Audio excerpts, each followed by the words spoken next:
guys, Hilary here, and today it's all about the turkey loaf. So it's one of my family's favorite dishes. We love this stuff. It's action-packed with seasonings and spices. It tastes phenomenal. It's easy to make, and you can just pop it in the oven whenever you feel like cooking it. So let's get started. What I've already done here to make it really simple and fast is I've pre-chopped all of my vegetable ingredients. So the first thing we're going to add, and I just add this right into a mixer, it's no big deal, is this is about 1/3 of an onion, of a large white onion chopped. You can use any kind of onion you want. My husband doesn't like a lot of onions, so I chop them up really finely so that hopefully he will eat them.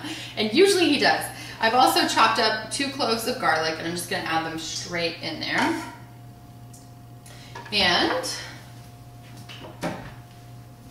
then we're just going to add these are 2 carrots peeled. And if you look at how they're peeled in like long little thin strips, and I did this with a vegetable peeler that looks like this. You can still see that there's carrot in there, but anyway, it's got like a little julienne device. So you can do this with a mandolin as well, but this is just what I have at home, and it's really fast and easy. You can cut the carrots into a dice if you want to, but I kind of like that texture. It gives the whole meatloaf a really interesting feel. Also, now I add in my diced red pepper, and this makes it really nice and sweet and very colorful as well. So you've got your oranges, your reds, and now we're going to add in, this is just chopped fresh parsley. So you've got orange, red, green, all the little colors of the rainbow basically in there. Now I'm going to add 1 package of lean ground turkey, and this, I've got the ultra lean, it's like 99% fat free. So what I'm gonna do is just pop it right in there. Ooh, throw it in there. Why not, right? My counters are clean. So I'm washing my hands because I don't want to get that turkey stuff anywhere else. So after we put the turkey into the mixer, I'm going to add my spices. And I just add about 1 tablespoon of salt. And because it's lean turkey, it really needs the salt because it's there's not a lot of fat in there to give it any flavor.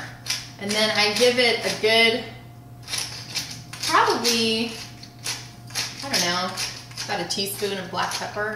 I kind of like a little bit of a kick in there. So I just grind away.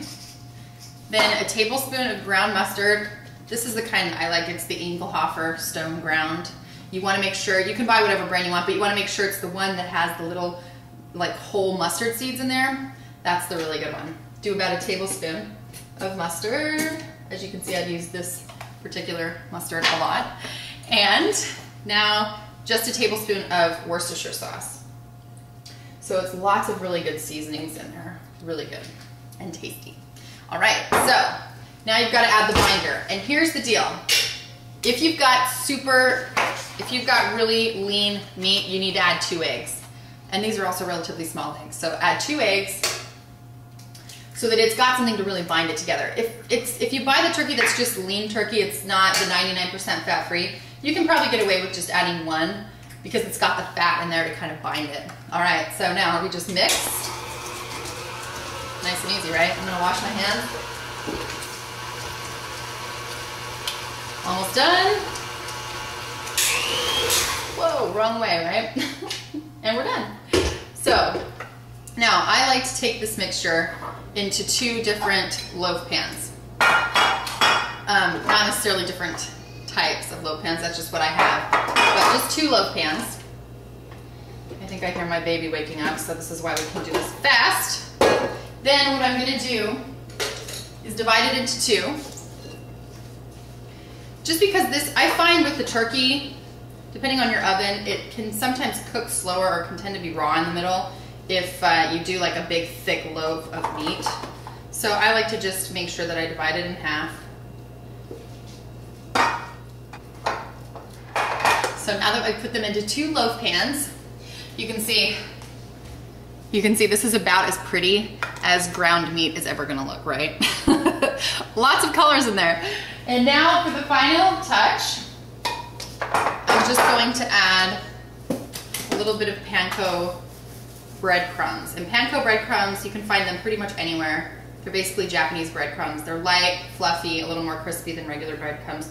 But if you can't find them, you can just use regular breadcrumbs. Not a big deal. Now that we're done with these, I'm gonna just put them in the fridge When you're ready to cook them, you bake them in the oven at 350 degrees for 1 hour, and you will have a fabulous dinner. Like I said, I've got two. I've got one for today, and then I've got some leftovers for maybe tomorrow or the next. So you can tell the makeup is wearing off. The day has been progressing. The baby's woken up. I'm going to put the turkey loaf in the oven again, 1 hour. All right, so we're just popping these right in to our oven. And we'll see them in 1 hour.